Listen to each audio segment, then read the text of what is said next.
That's Chicken Plus. See you there. And now, a message from the Future Frequency.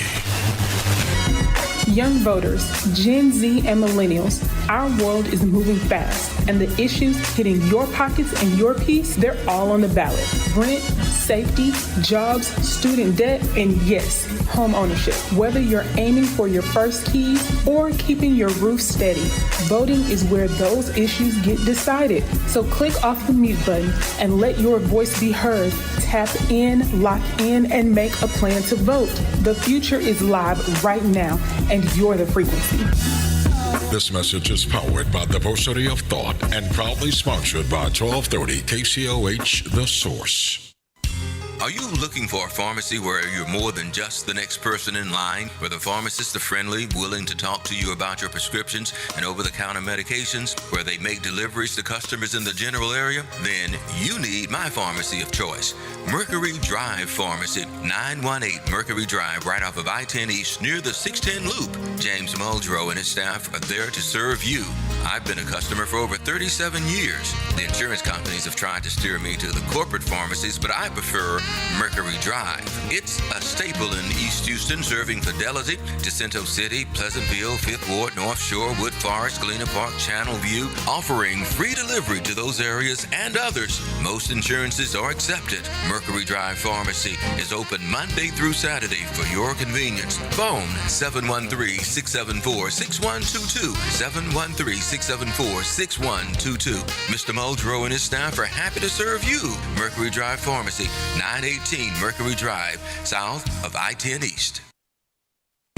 Force Industries Irrigation is now Aquamatic Irrigation, and Michael Von Williams is still your point of contact. Michael has over 27 years experience in the irrigation industry and is licensed and insured, but he now has additional support.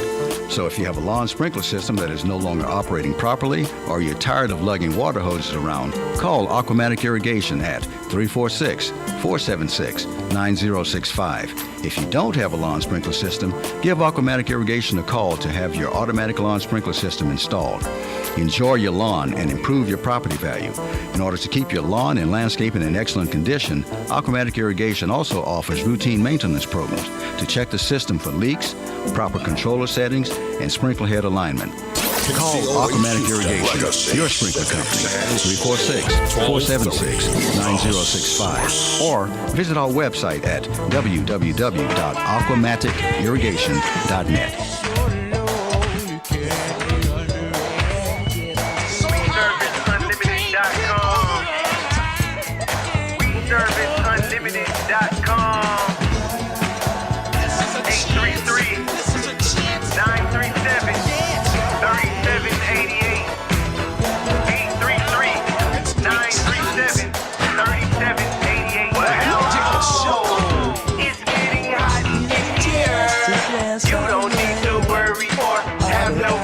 Cause we serve you. Fix anything you think is nothing we can't do. Cause we serve you. We serve you. Oh, we serve. Big job, small job. Call We Service Unlimited, 833-937-3788. Or go to WeServiceUnlimited.com.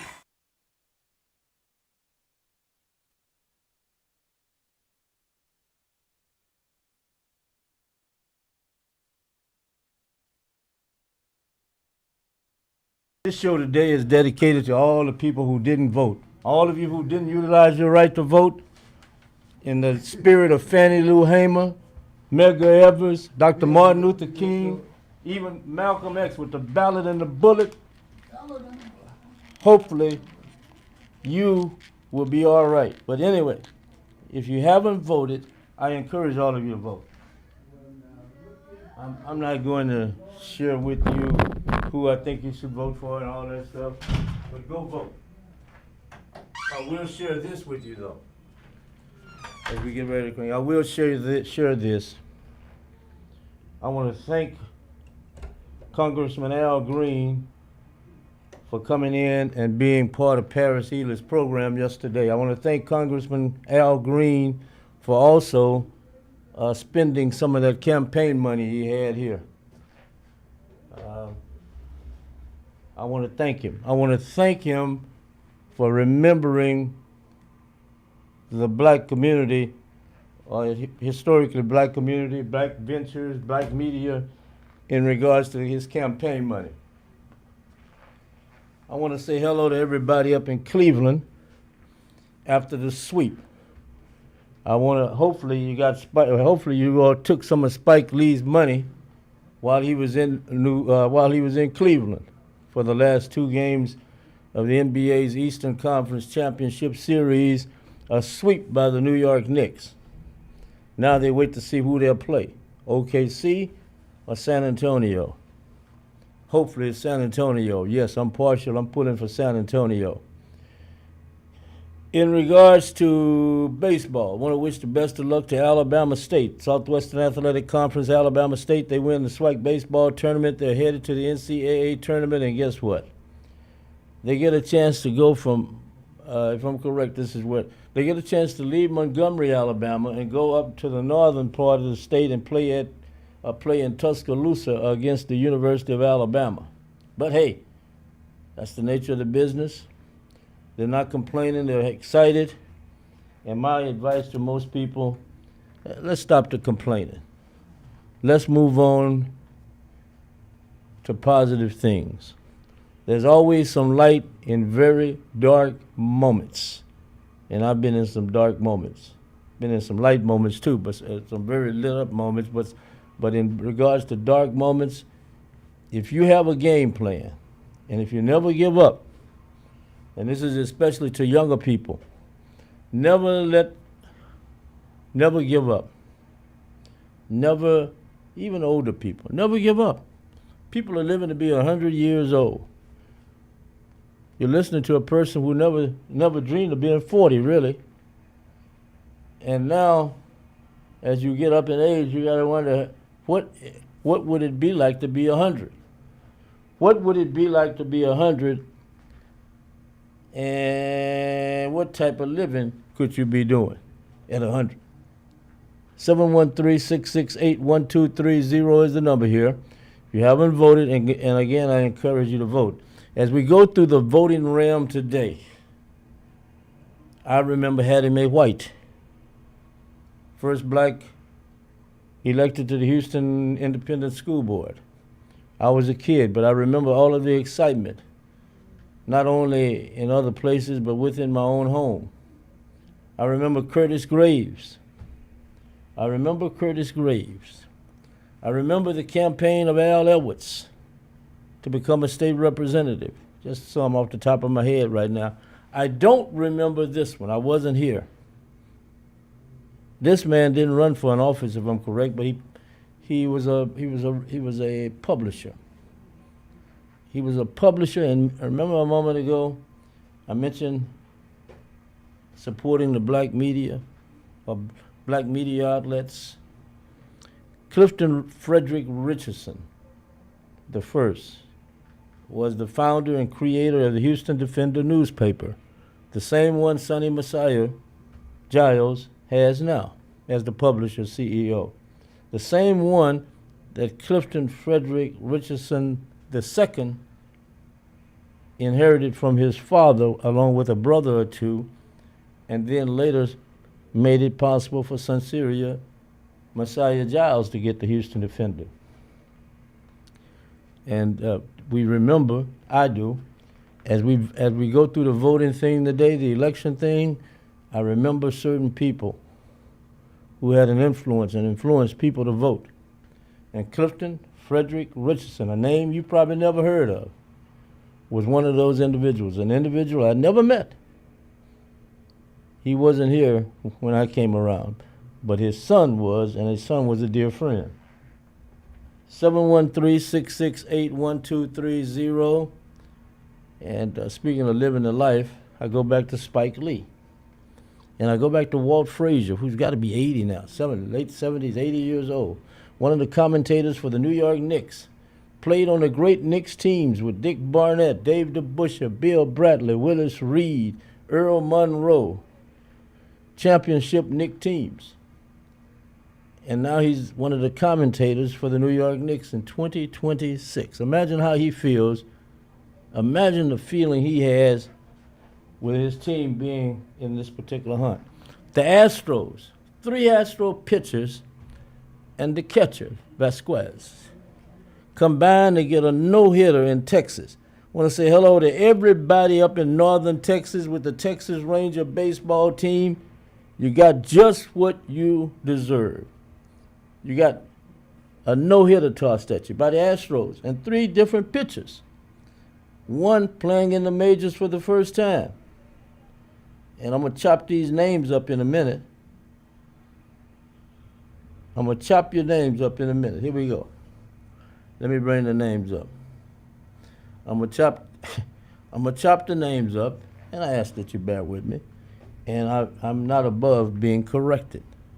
So don't feel bad if you want to call in and correct me publicly.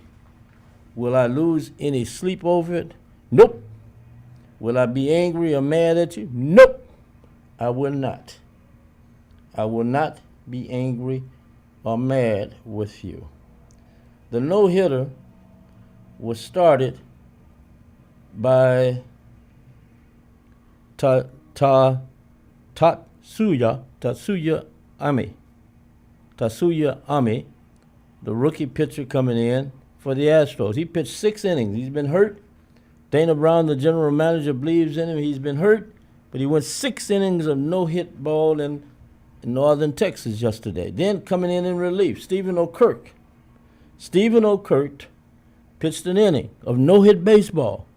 And then to mop it up, a man with this name, Oliver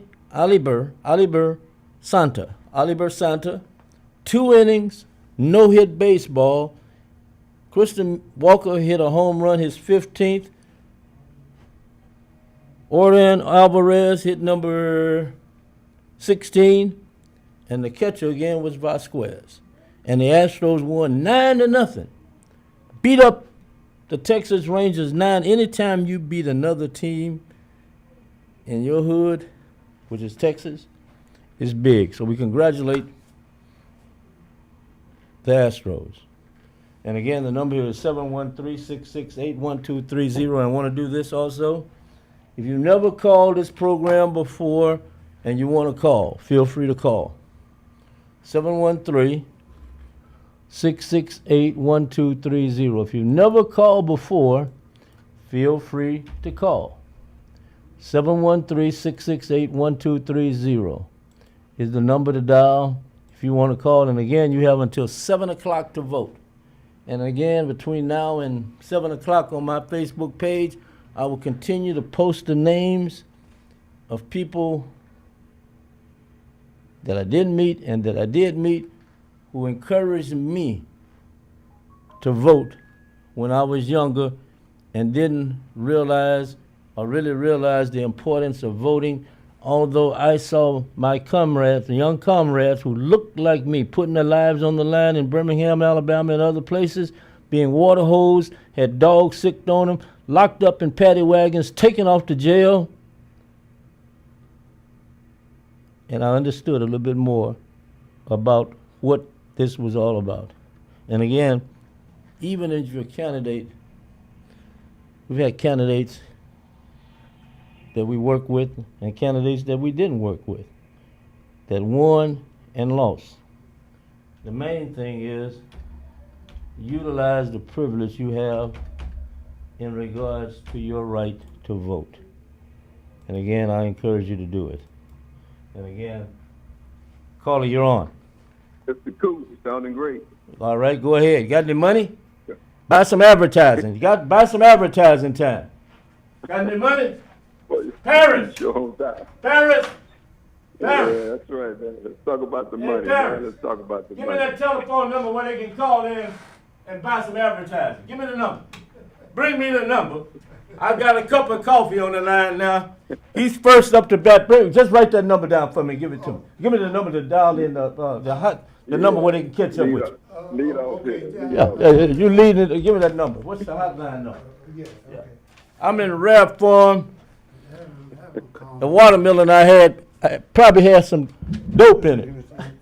The water. Somebody gave me some watermelon You with had a some. great weekend. Yeah, you better believe I did. I watched. That's where it sounds. That watermelon helps you out too, don't it? I watched the Tuskegee Airmen. I watched Franklin Roosevelt. I watched Eleanor Roosevelt. I watched what's his name? I watched all of them. Frederick Douglass and all that stuff over the weekend. Yeah. Any Cowboys and Indians? The only one was, well, there wasn't no Indians in it. Big Country. I watched that again. Yeah. You love that. You love that movie. You always mention that movie. Yeah. And I saw a little of the good, the bad, and the ugly. My man, Eli Wallach and company. Yeah. Which one would you be, Coop? What, in that movie? Yeah, Probably the good, Eli the bad, Wallach. or the ugly. Eli Wallach. In that movie. Hey, man. I wouldn't be him in the Magnificent Seven, but in that movie I probably would be him. Eli Wallach, I got you. The one who lives, right? Yeah. Yeah, I got one question for you, Mr. Cooper. Call me Ralph. I didn't have that good of a weekend, but call me Ralph. That'll make me feel better. I think it'll put. Ralph, Yeah, Coop, thank you. Coop. Yeah, Mr. RC. Whatever, Ralph. I hadn't voted yet, but I'm over here at the polling place, right? Okay, can I ask you where? Which one? If I may? Which Pinnacle. area? Which part of town? The Pinnacle right here off of Port Road. Oh, okay. Yeah, right by Chris McCullough. Oh, okay. Gotcha. Yeah, they got nobody voting. I looked at the number on the door. They said I think it's 27 people have voted so far. Oh, today? 27? They put the number up there, huh? Yeah, just 27, huh? Yeah, 27. Okay. Now, she did say they're gonna update in a little bit, but right now it's 27. Okay. But I had the question about that incident with Mr. Menifee and that press conference that was with Cornell X. Cornell and X? the two lawyers, right? And the two lawyers, right? Yeah, okay, go ahead. I Yeah, missed it. talking about Mr. Menifee. Basically, I guess my question is there more to the story? You know what I mean? Is that the complete story? Because, when lawyers talk, I don't believe everything they say. So I'm just, they did most of the talking. But is there more to that story that's just not out there? Yeah. Okay. Well, let me ask you this. Was that impactful for you? Well, I keep my intuition keep telling me there's more to the story. Right. That's why I asked. Was it how? Well, you answered part of my question then, because if it wasn't impactful to you, you wouldn't be trying to get more information. Right. I'm just trying to make sure, because like I say, when lawyers are talking, I'm not believing much of what they're saying, especially when they represent the client. Right. So I'm asking the question, and Mr. Menifee hadn't spoken to anybody like that. So I'm just asking, do you know if there's more to that story? I really don't, and I wish take your time for a moment and share some of that story, the crust of that story with some of the listeners. Well, it's been out there that Mr. Menifee, representing the county attorney, got involved in a shooting by the police. Right. And in some kind of way, he interfered with the family being able to see the person who had got shot at the hospital. Yeah, the family member, the mother. Yeah. The mother trying to Right. see her son, if I'm correct, right? Correct me if I'm- Right. That's basically the story. Right. Now, I'm just trying to see if there's more to that story, or is that basically it? I don't know, but anytime we had attorney Emeka Lewis on last week, right? Right. And I respect what she's been doing over the years as an attorney, representing various people in various cases, and that opened my eyes to that particular situation. Also, the fact that she was involved, Attorney Lewis was involved with that, says a lot to me. So I don't know. I got you on that. Yeah. Yeah, I agree with you on that. But your friend, I would think he would have made some comment about it. I hadn't heard from him and heard his voice in a couple of weeks. Audrey. Aubrey Taylor. Mr. Taylor, right? Yeah, Mr. Aubrey, Taylor has been absent, you know, in this last leg of this 4x4, right? Right, his voice has been absent. Right. He decided that it was in his best interest to part ways with me and KCOH. So Oh that's my goodness! Yeah. So that's. You guys, man, y'all must be hard to bargain with. I'm not. I respect him to the highest degree. Right, And I have nothing really negative to say about it, other than I will say this. I respect his work, I respect his effort, I know where he has come from to be who he is, and I respect all of that. He chose to go in that direction, maybe feeling that maybe I did something wrong. I'm not above mistakes. I'm just like Willie Mays, Ali, some of the others. You make mistakes and you move on. Yeah, right. You know what I'm talking about? Yeah. Right, so, right. Everybody's hands are right. Mhm. So Everybody's hands are dirty. with that decision being made, and this is the first time I ever addressed it, and I'll leave it at that. But again, if you don't get but one message, and I know people have a, I'm not talking about you, but people have a habit of turning things in the wrong way. I respect the man. I know how hard he has worked to become who he has become, and I appreciate I appreciate the inspiration I got from working with him. You cannot measure. I'll just leave it at that. In fact, it plays a role in how I think right now. Oh yeah, he demonstrated his abilities many times. Right. But I guess people should have. I guess that I'll make a joke, but it's probably not that funny, so I probably won't make that joke. But so Mr. Green is the big baller that he appears to be.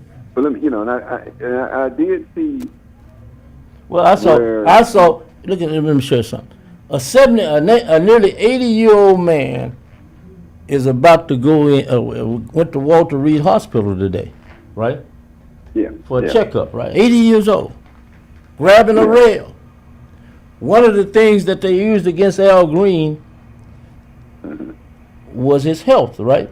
His age. Because of his age, it's a slowdown. But I saw him yesterday walking without a cane and running, going door to door, campaign. And what did that tell you, Coffee? Hey man, that tells me a man is trying to win. Yeah, but I'm saying, but he had the strength to try to win, is what I'm saying. Yeah, what's up? You guys are hard businessmen over there. I have to get rub my eyes and look at Mr. Ely a little bit differently, because it seemed like y'all had the same situation with Mr. Michael Harris when it came to bargaining. No, we're all right, but no. But what I enjoyed yesterday, what I was disappointed in, was you didn't call in. I heard, and I appreciate all the. Wait a minute, hold it. The lines were open. Paris was looking for you. You didn't call in. No, you didn't even attempt. Why did you not attempt to call Paris yesterday? It was a vacation. Why did you attempt not to call Paris yesterday? Coffee. I didn't have anything to say. Yeah, well, yes, you did. I'm gonna give you an example. Of this where you were inspirational in me making that plea for that to happen. I'm gonna tell you why. Because of something you've always said. You wanted to hear from the people, right? The man was here. The man was here for an hour, at least for an hour. Yeah. Yeah, but at Paris, the lines were like this yesterday, right? Yeah. Coffee could have got in, right? I guess he could have. He's in now. Yeah. I don't screen any calls. Yeah. Coffee, are you there? Yeah, I mean. I tell these people, I didn't pick up the phone and ask who is it holding or who is it or anything. No. I just hit the phone and you got on, right? That's right. That's right. Yeah. Well, why didn't you call Paris yesterday? I'm just curious. See, it's time to get rid of all this other stuff that's been going on. Why did you not call Paris? You're a regular caller here. I heard Texas Mike, I heard Spivey, I heard a number of others call that are regulars. But I didn't hear you. And there was another one I didn't hear. I was just, I was just figuring out your YouTube deal, man, at the same time that was going on. You still could have got in. You left me hanging. Yeah, I just was able to figure that out, and get that together. Well, Paris, you were But, looking for. I- Hold on, Paris Paris can hear you. Paris, you wanted I can hear you. you wanted to hear from him, right? Yeah, Didn't you know? I always take call. I always take Coffee's call. Yeah, but See, coffee. Yeah, Mr. Green is,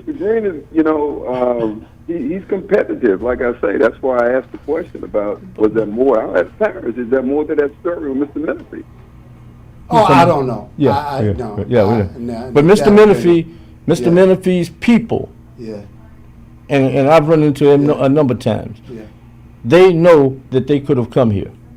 Yeah, Yeah. it's like I'm assuming they did. Assuming they did. I wasn't going to go out and get a damn sign or a banner up and hold it. Kristen Menifee, come to KCOH. Yeah. You see what I'm saying? I'm not going to do that. And he's been on the he's been on here before. Right. Coffee, I would imagine because he was on with.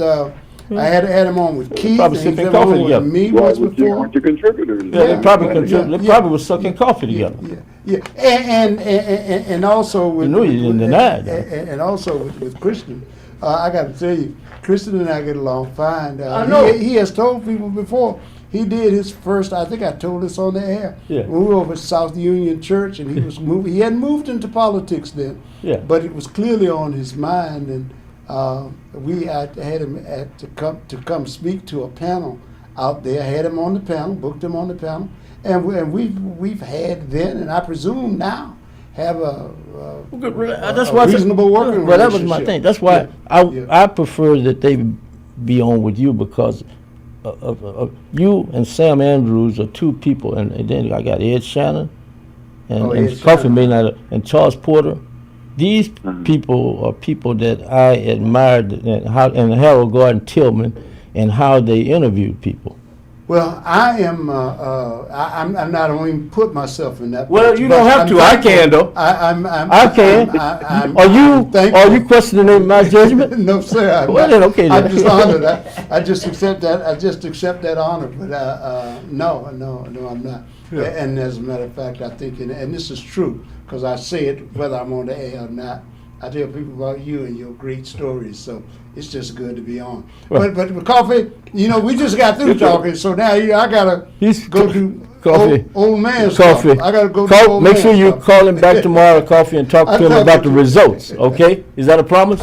Oh, yeah. It'll be interesting, and you guys keep up the good work. And Coffee, hold it. You got a pen and paper? Yes. Because I know I've done some research on you, Coffee. I've done some research Okay. on you. My little cousin, Lil Mo, and Sandman. We did some research. We get the number's 281-501-1426. When you get ready, 501. 1426. Okay. What is that an invitation to? Call Paris and you can find out how you can buy some time, whatever. Advertise your business. Yeah, that's all. You don't want me to call. I prefer you talk to. You don't want me to call. Talk to Paris. Listen. Yes. Yeah, we'll see. I said We'll take. see. I didn't say it was anything to handcuff you or anything to put you in shackles. Just make the call at some point, okay? And pass that number. No doubt. Pass that number on to others who are in business who may need a bump in regards to their business. Is what I'm saying. Yeah, that makes sense. I appreciate it. Okay, and thank you and good luck voting. I hope I didn't change your mind. Yeah. No, it's no, you haven't changed my mind. I mean, nothing. You gave me no new information. No, ain't nothing. I have nothing new to share with you other than what I just shared. So thank you. Okay. But so does Mr. Arbery? He cannot come on just as a guest. Yes, he can because, come on anytime. He don't want. Let me share something with you. He made that decision. I never said. Hey, he's welcome to come on. Anytime I'm here, you want to come on, he's welcome.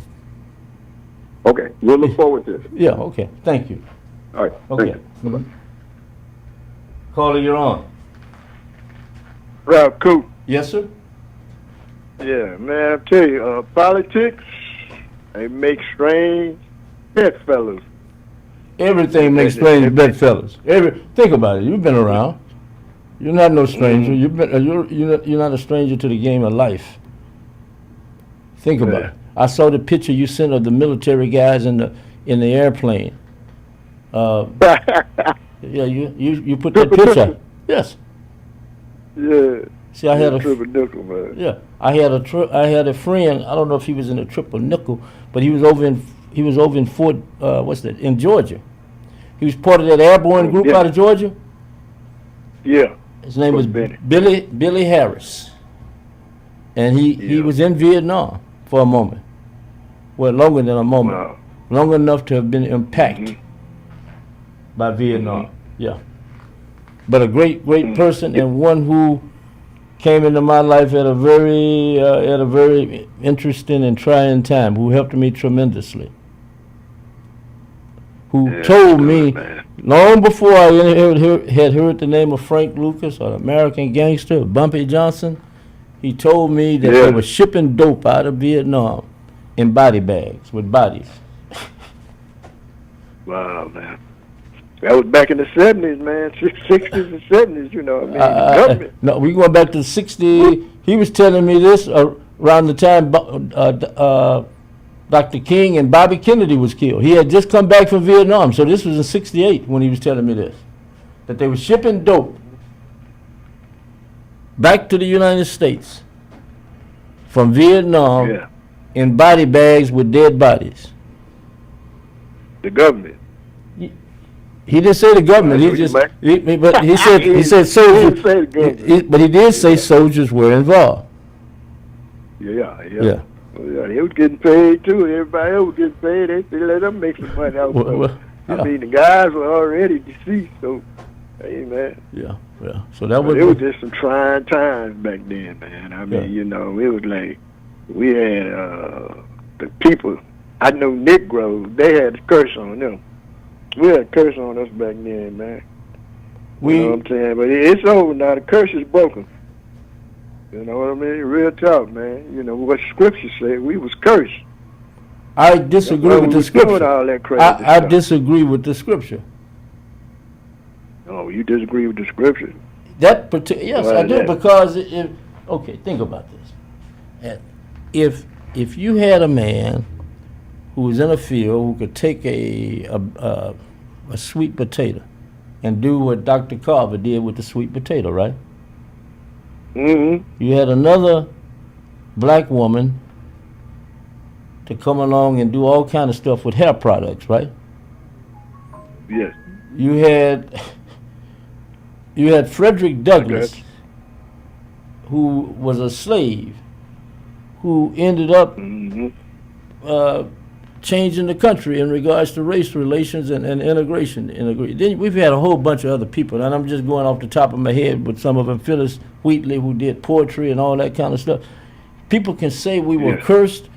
I say we have not taken advantage of all the opportunities that we have. Yeah. That's I understand what you're saying. Yeah, but I respect what you say, and I respect the Bible. Yeah. But I don't believe the curse thing. Yeah, I mean, talking about we just, wanted to do it our way. We didn't want to do it the way God wanted us to do it. That was the problem. So he said, okay, since you want to be with them people, I'm going to let you go. So he let us go with the people. And, the golden calf. We went with the golden calf, the money. We put the money, the golden calf. Let me ask you this. The Creator. I'm going to ask you this. We're bringing it up to right now.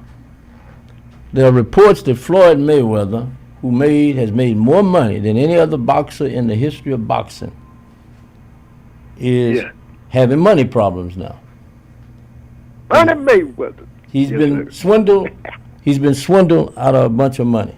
so he claims, and the lawyers representing him claim that he's been swindled out of billions, not a million, but billions. So I ask of you, is that part of a curse, or was that part of his doing?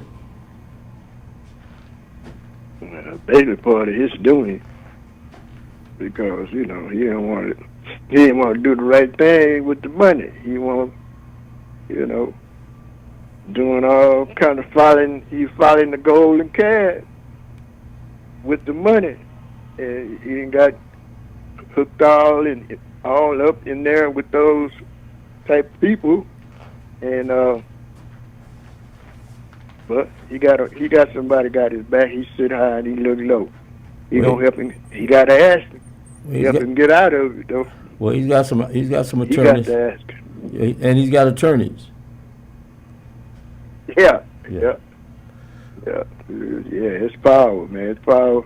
It's the creator of this universe. There's no doubt about it. People can take that to the bank. But anyway, Ralph. Yeah. Man, look here. The winner coming out the west, man. What you think? San Antonio. Yeah. You got the best two out. You got a 2 out. Wembley, man. You got a 2 out of 3 game series left. The first 4 games went 2-2, so now you got 3 left. So it becomes a 2 out of 3 series with 2 games in Oklahoma, if I'm correct. So now you've got to find a way to win one of the games in Oklahoma. And if you're San Antonio, you want to win that first one. Then now you've got a game at home, and you got a game remaining in Oklahoma City if it goes 7. Yeah. I mean, OKC, they could do it, man, but they got to dig down deep. But it ain't gonna be easy getting by the big man in the middle, brother, because the big man is so cold. Big man shooting buckets, 3-pointers from half court. Somebody, you know what I'm saying? Somebody asked me, they say, man, that's what separates him from Wilt. They said that's what separates him from, as we do this show program from the Wilt Chamberlain Dip or Dunk studio.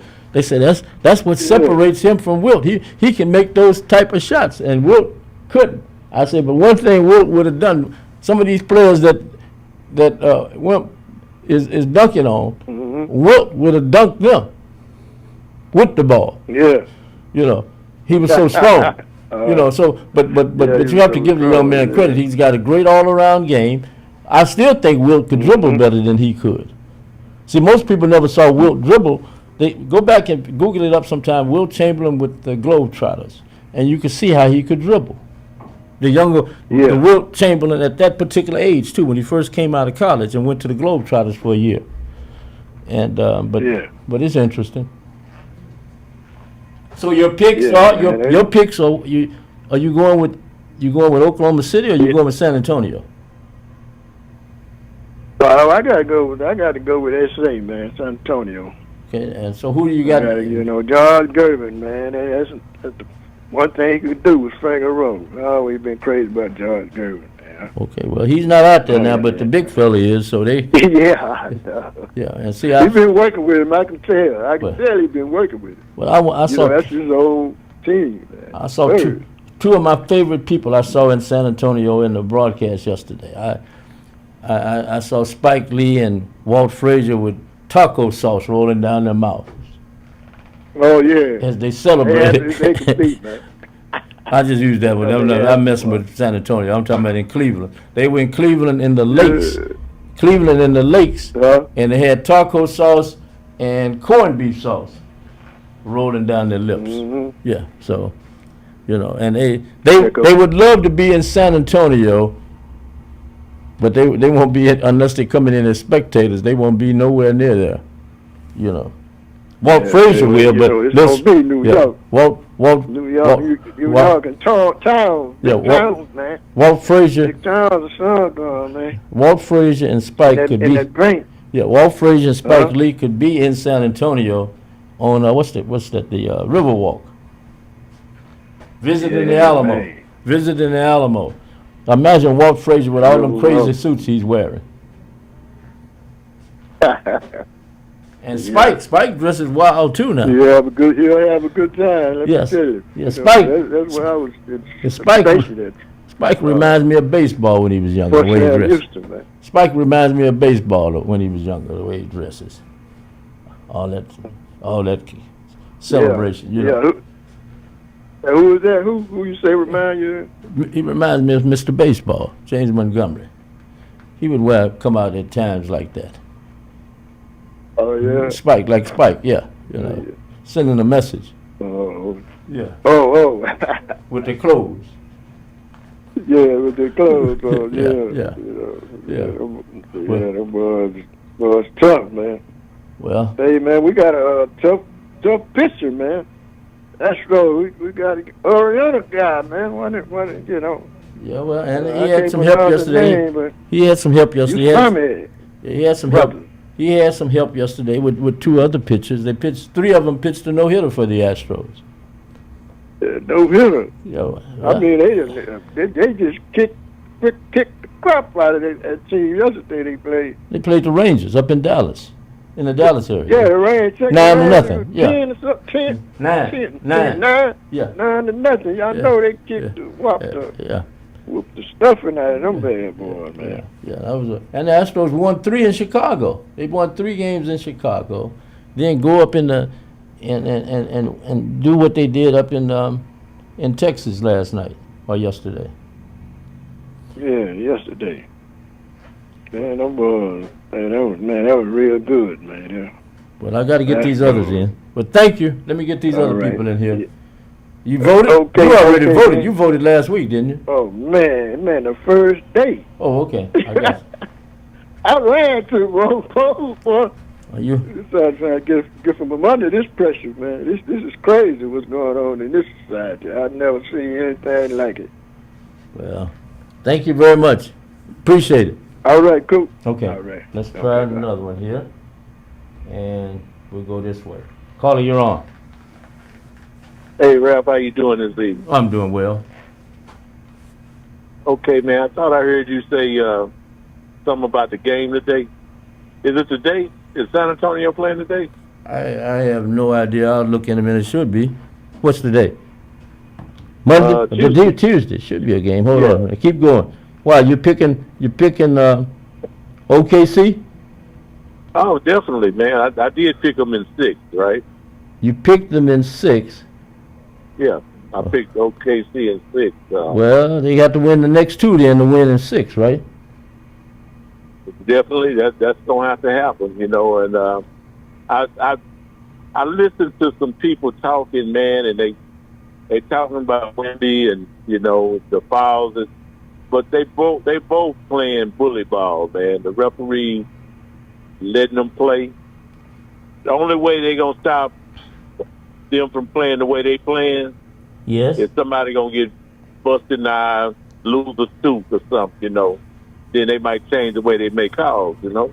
7:30 is the game time tonight in Oklahoma City.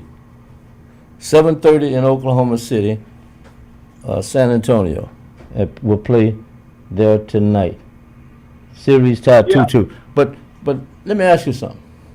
Go ahead. You're saying that you're saying the physical play of the players what now? They let them play. You look at the way Wemby is being handled. He ain't complaining. I haven't seen Alexander complaining the way he getting, you know, defended, and they playing ball. Now. And so how long have you been watching the NBA? Oh, Ralph, for a long time, man. Give me an old time guy you saw play. I can go back to Chamberlain. Okay. Jabbar. Stop right there. You're going back for enough. Now. Okay. The guys playing right now. Do you think they could have played in the physical game that you saw in the past? And what I'm seeing, the referees not calling a hand check. Right. They playing 90s ball right now in this series. Are they? But they're letting them travel. they're letting them carry the ball. They're still carrying the ball and traveling, right? They got they get the they extra put stuff. their hands on, they playing. Yeah. Yeah, they're pushing, grabbing, But do you think elbows. do you think they could have played in that era? Like I said, with the you said Jabbar and Wilt, and with Marcus Lucas, even coming up a little ahead to Dennis Rodman and that group, the Bad Boys in Detroit. Could these people have really played, the ones that are playing now? Could they play in that kind of atmosphere? Well, it was more fighting back then, Ralph. Then suspension. So I think, just like I think a game in this series, it was a foul committed against I think one of the players from Oklahoma. The coaches hurry up and jump in front of the players on the bench to make sure that none of them ran on the floor. I think they get in control. The coaches are watching for that because the way this series is going. Yes. And they protecting the players from running on the floor. But they are playing physical, and the referees not making a lot of calls.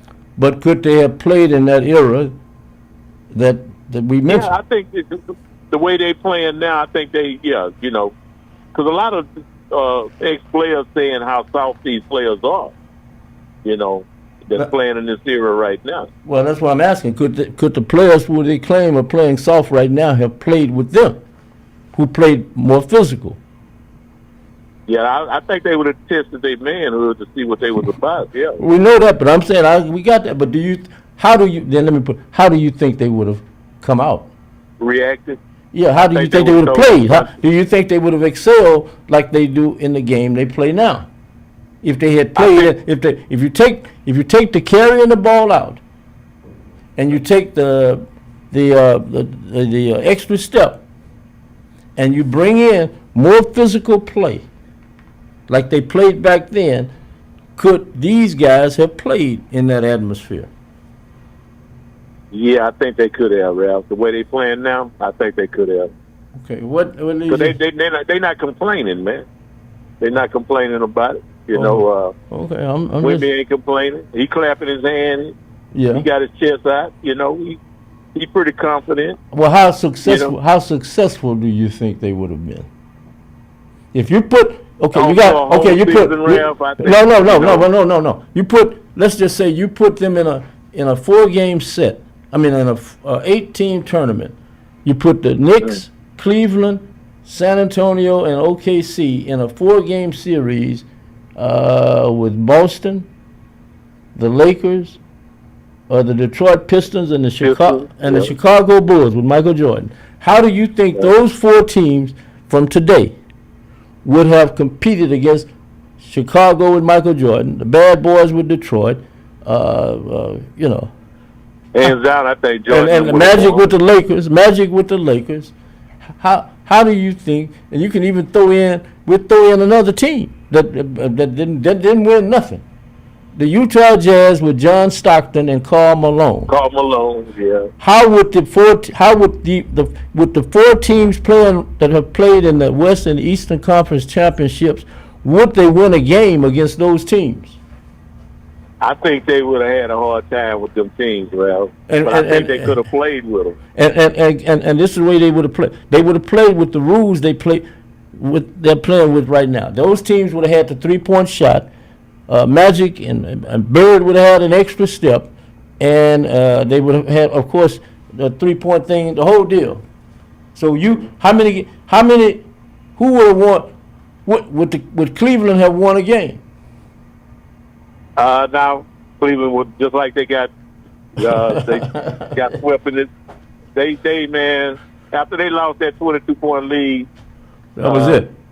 They took their manhood from them, man. They just would Cleveland Bronson, just did him bad. Would Cleveland have won a game if they was in a matchup with the Bulls, Detroit, Utah, and Chicago? Would they have won a game? No, I don't think so. What about the Knicks? What about the Knicks? The Knicks, I think the Knicks would have played a lot better than Cleveland did. But would they have won a game? they would have won a game. What about San Antonio and OKC? Would they have won games playing those teams? Yeah, I think they probably would have won 2 or 3. Would any of those teams, Cleveland, Knicks, OKC, San Antonio, would they have won a series if they were put in a series?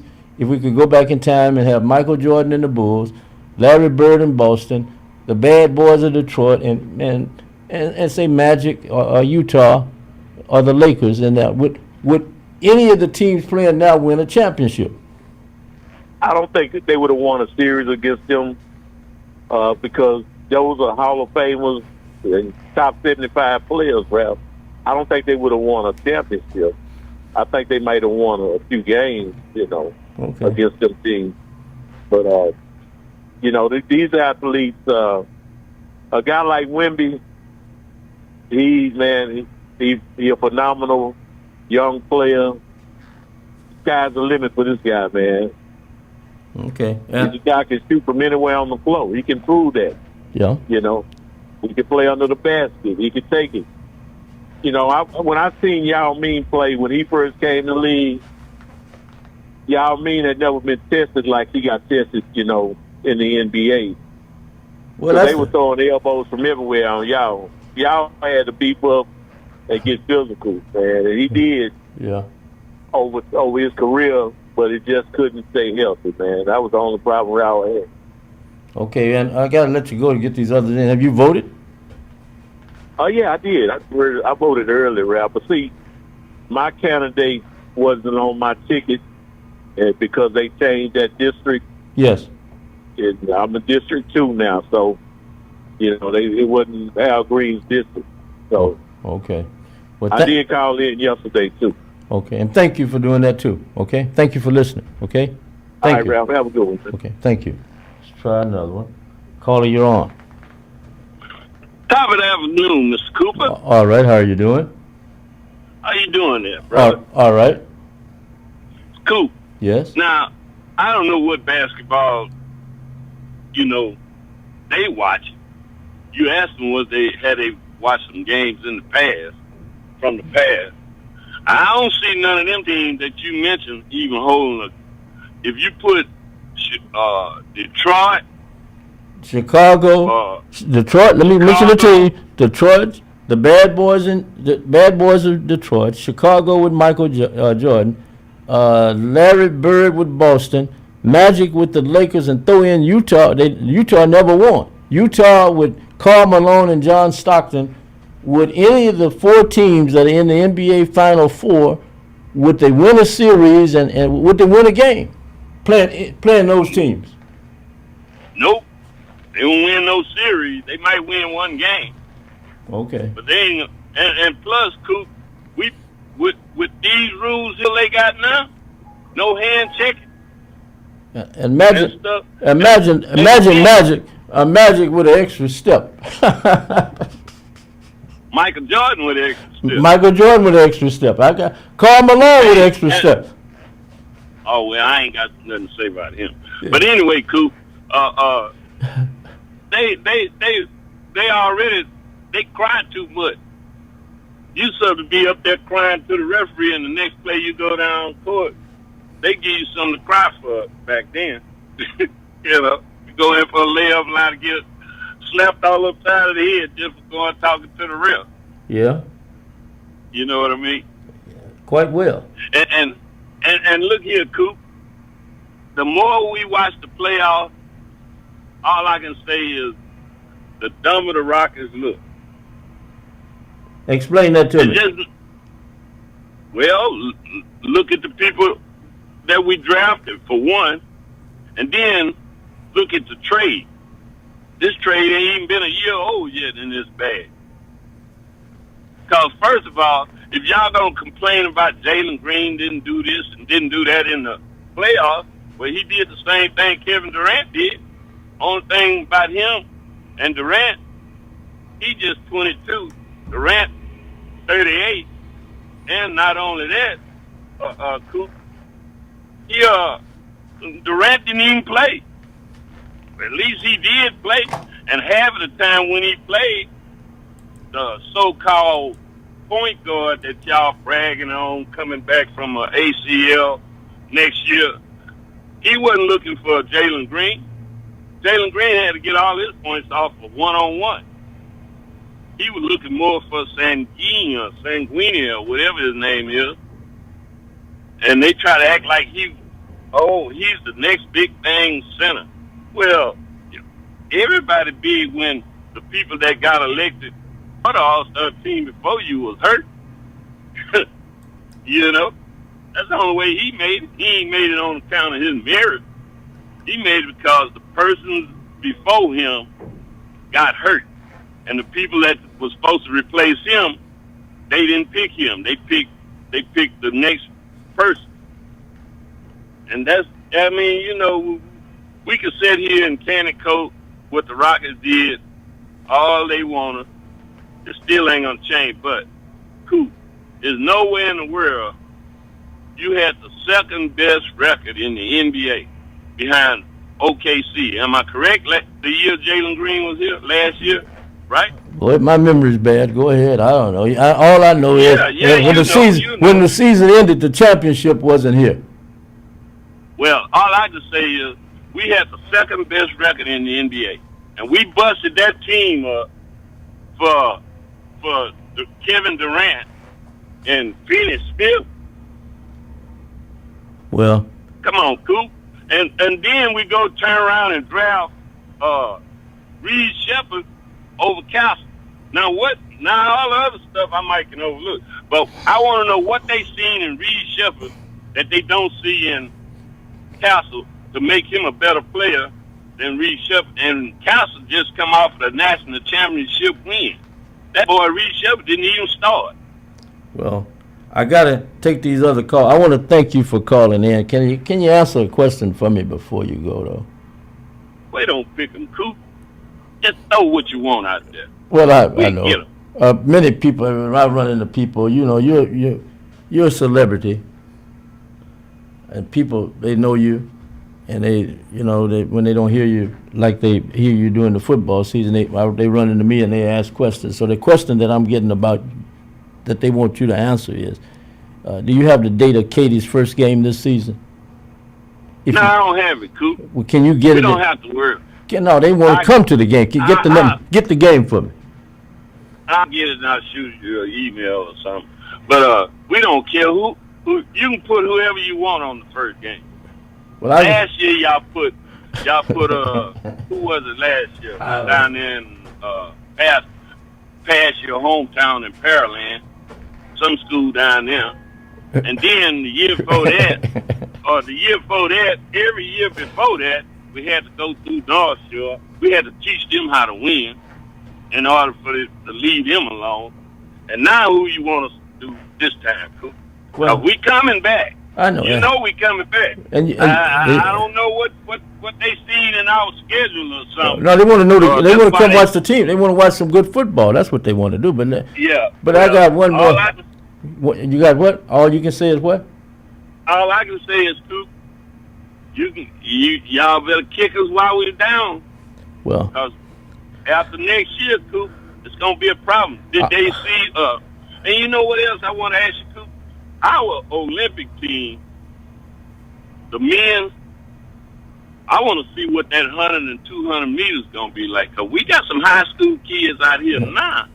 Hey man, that's gonna get them old men a run for their money, Coop. Yeah, I agree. I can't, but I got something else for you. We got something else for you. We got an invitation for you. Yeah. And I know how you love the fish market on Scott and Reed Road. So you don't have to go there. That is included for you. You will be able to, I will meet you there and you'll be able to get you whatever you want if you pull this off.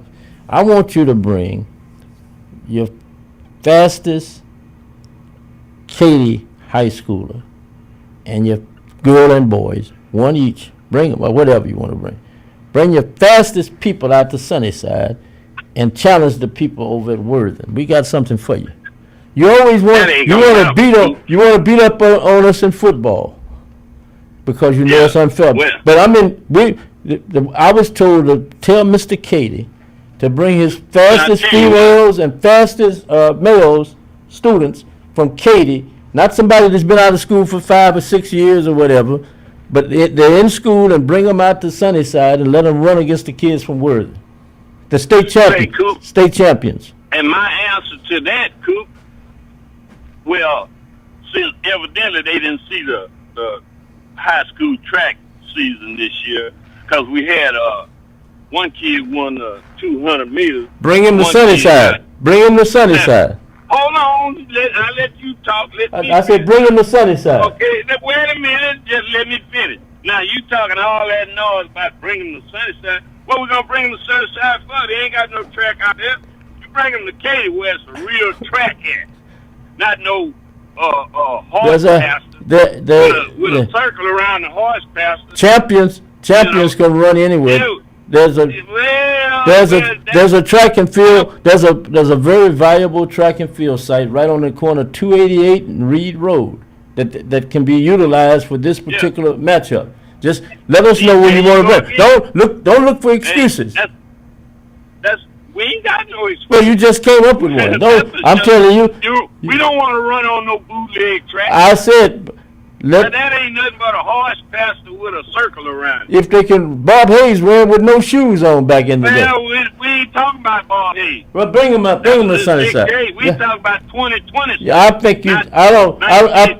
I think you realize. I think you realize your people cannot win. So I thank you. I tell you what. The day we bring our kids out there to run on that track be the same day you bring your varsity football team to Katy, and we'll let them play the JV. I'll see you later. Thank you. Yeah, did you hear what I said? No, I didn't. I turned. I'm gonna tell you again. It'll be the same day you bring the varsity football team. Did you hear what I say? The varsity. Have a good day. And we're gonna let them play the JV. Thank you very much. And then we're gonna give you something to talk about then. See you later. Bye. Bye. Bye.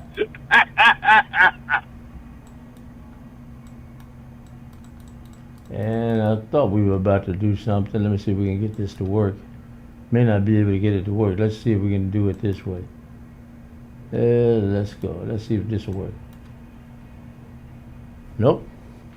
That won't work either. So we'll try it this way. Let's see if it works this way. If it doesn't work this way, we'll just keep talking. Hold on. Now let's see if it'll work. Nope. So we'll just keep it here and take another caller. Caller, you're on. Good afternoon, Ralph. All right, how are you doing? Enjoying your show today regarding the politics. Thank you very much. You voted? I'm getting ready to go vote in a little bit, but I had to call you because we all were waiting on Mr. Coffee yesterday with Mr. Green. Yeah. You know, it's amazing how people can throw lugs and throw rocks at people from afar, but when you're face to face with them, you know, they always tend to disappear. Well, he said he was trying to get his YouTube hooked up right, working right, and he didn't have time to get in. Rob, I'm not buying that, man. Like, I listen to your show every day. Me and my wife will listen to you and say, "Where's Coffee? Where's Coffee?" You mean Paris yesterday? Yeah. And the thing what gets me that you criticize the Democrats and this and that, and then you align with the far right, but the same far right has got you into a mess that you can't get out of. High gas prices, food. You got this crazy war that's breaking the United States economy, and then you talk about age. At least Mr. Green it still has all his senses. He can articulate, give a speech without any difficulty, but you got this 80-year-old man can barely walk, got to hold a rail. They got to lead him like he's going to the old folks home, and he's running our country. Doesn't have a clue, and yet still people just praise him for his bravado. I mean, the height of stupidity. Yeah, King Trump. Yeah, I'm talking about you, Texas Mike, and all your munchkins that praise this crazy man. You know, it's really sad, man. And what's in it for you? these people getting any checks from this man? He ain't dropping you a dime. But yet still, I like the white way his policy. Every economist says that, hey man, we're on the verge of another 1929. Do you believe we are? I'm asking. Do you believe we are another stock market crash and the whole deal? Soup lines, everything. Ralph, you saw the guy on 60 Minutes Sunday night, Mr. Yorkin, this Jewish Wall Street guy. Yeah. And he wrote a book, 1929. Hey, man, he says he's hoping it doesn't happen, but like we're on the verge of that same path, And the Republicans finally have woken up Senator John Thune and the rest of his comrades by this $1.8 billion to give to the insurrectionists. Yes. For trashing the White House, defecating all over the White House, just totally ignoring the law. 5 cops got killed, and it's crazy. He wants to give them reparations, restitution for doing what they did. I don't think it's gonna pass, Rob, because they only need 5 votes to stop it. Yeah. And Thune said, if you think you can try to veto us, we got 20 more to override your veto. So people like Coffey, he talks a lot of smack, but you had the opportunity to talk to Al Green, the 80-year-old man that y'all, say he can't cut the mustard. It was open. What were you afraid of? Well, like I said, he came up with an excuse, so we move on. So let me ask you this. How do you think it's turning out tonight? I'm just curious. Well, Ralph, my wife, she got a mail-in ballot, but she just messed around and didn't mail it in time. Yes. So we both going on Grant Road at the Prairie View location. Yeah, I'm familiar with it, And we only have 6 choices to make. But 3 of the choices, Darrell Jordan is on the ballot, Letitia Plum is on the ballot, and Joe Jaworski. All those 3 got my vote, and the other people that's running, people that I don't know. Yes. I'ma just pick somebody that looks in my interest. But if I'm weighing the option between voting Hispanic or white, I'm going with white, and I'm gonna tell you why. Hispanics only like to get the benefits of us off our sweat, but when it's time for them to vote for us, they know where to be found. They stick together as a race. We need to do more of that. Like this Black Brown coalition, they could have had Kamala Harris in the White House, but they refused and voted for this old, decrepit man that we have now, and now they're crying. Some of y'all stayed home too. Now some of you didn't vote. Yeah. You can't put all that on the Hispanics, and you can't put all that on the Hispanics. A majority of them have voted for him, and they getting what they get. At least Trump ain't making no raids on us like he's doing them like a bunch of roaches, just running around like a bunch of cockroaches. Ice everywhere. Everywhere ice. Yeah. Well, you would. You think about some of the things you did when you were younger. Would you feel safer today riding through Mississippi or Alabama, Texas or Louisiana, Georgia or North Carolina, South Carolina, Florida, by yourself at night even? At night, would you feel safer today than you would 50 years ago, driving through the same places? Well, at night by yourself with the possibility of a visit to ICE. I think I would take my chances myself. I'm not Hispanic. No, I'm saying, but would you feel safer today than you would if you made the same trip back in the 60s or 70s? Yeah, I probably so. You feel safer now? Yeah, probably safer now because back then it was just way off the chain. They let you know who you were and where your place was. Yeah, I got you. And so like I said, it's white only, color only, that's the way it was. Yeah. You know. Well, look here. Let me shift to this basketball right quick. Yes. You talking about the players of today and the players of yesteryear. Right. They might have won a game or two, man, but like around the physical toughness, the mental toughness, they don't have it. You know. And I like the idea when Tony Brothers and Scott Foster's calling the game, the old school ref. Yes. He said, hey, man, don't look at me. Just play. Yeah. Your problem is not me. Your problem is the team on the other side of the court. And if OKC doesn't get their act together as far as moving the ball and stop letting SGA go into this James Harden mood, they're going to get beat. Is Jalen Williams going to play tonight? I'm not sure. I need to pull that up and see. I haven't. Ralph, if Jalen Williams cannot play, man, they cannot beat San Antonio unless what's his name, Caruso, and I like the little kid McCain, the little point guard. I like Jared McCain. I mean, but Caruso, he only took one shot the other night, Ralph. What was up with that? I mean, are they gambling again? I don't know. Jalen Williams is questionable. You know, and there's nothing wrong with that. I hear you all complaining about the commercials of gambling running in the games and stuff, but you don't have any money. You all don't have any money to gamble. You don't have any the nickels and pennies that you're talking. You don't have any real money to gamble, so you can't talk. You can't be in that game. Ralph. Yes. Alex Caruso, a force off the bench, is physicality. One shot, Ralph. Yeah, I know. How big was this check the other night, Ralph? This was the guy that made 6 3-pointers in a game earlier in the playoffs. Right. That's what I'm talking. That's what I'm talking about. Right. And McCain, I mean, he had 24 when they had 76 off the bench. He was 1 out of 10, and I know there's nothing wrong with him physically. I read. You know, I like Ralph. Yeah. Getting back what they were saying about that Rockets passing up on Castle. Yeah.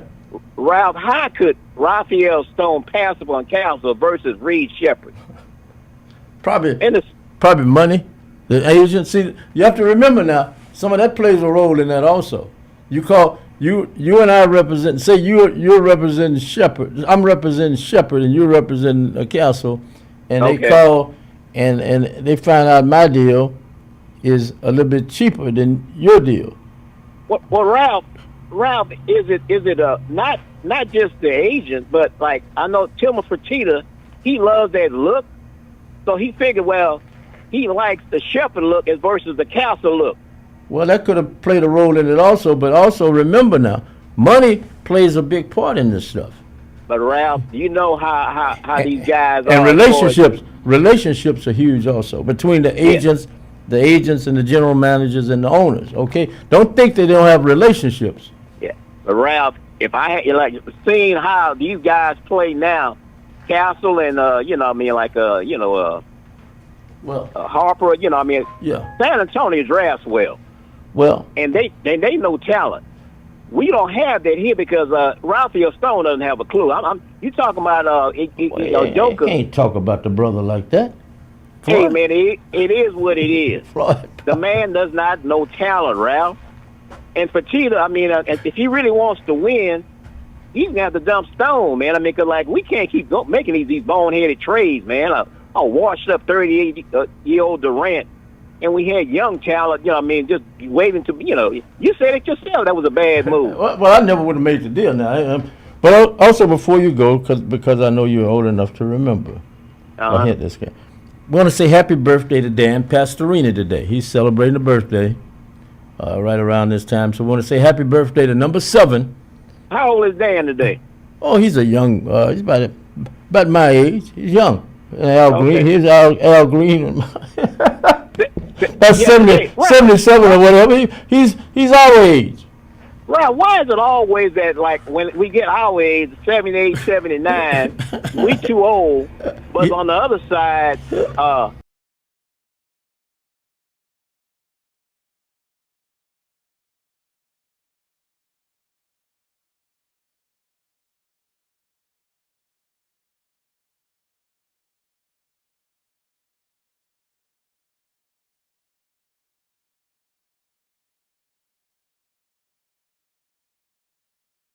time the last couple of months, man. What's wrong with it? Well, you get older, you take physicals more often. I guess the older you get, the more physicals you take. Rob, it doesn't look good, man. Well, he went in. I don't know how he came out, but he went in for a physical today. Yeah, Dan Pastorini is 70, a young 77. Okay. And Dan looks good for, and 77. Al, we're older than Al Green. My birthday comes up. Al Green would be 78, I think, in September. I think he'd be 79 in September. Well, he may be older than me by whatever. But when I saw Al Green running yesterday, no cane, running. What? Going door to door. Yes. Last minute campaigning. Well, ain't nothing wrong with it. A lot of guys. I remember when they used and Menifee put on a barbecue. Yeah, I don't know how the barbecue came out.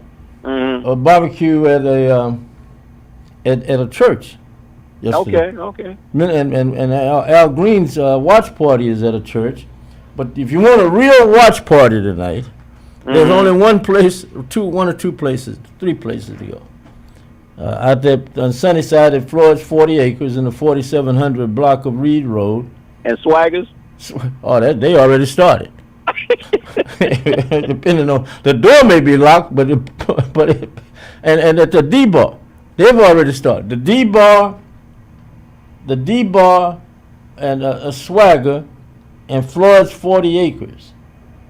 Floyd's 40 Acres and Swaggers. I'm not big fans of D bar, man. Like, the other two were fine, but like But you gotta go there early. Go there early. You can't go there late at night. You can't be up on Emancipation. It's not good for our health. Ralph, that crowd at the D bar now. I see it early.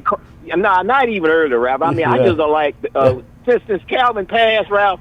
I haven't been since Calvin passed. It's all right early. Go, but get out of there about halftime. No.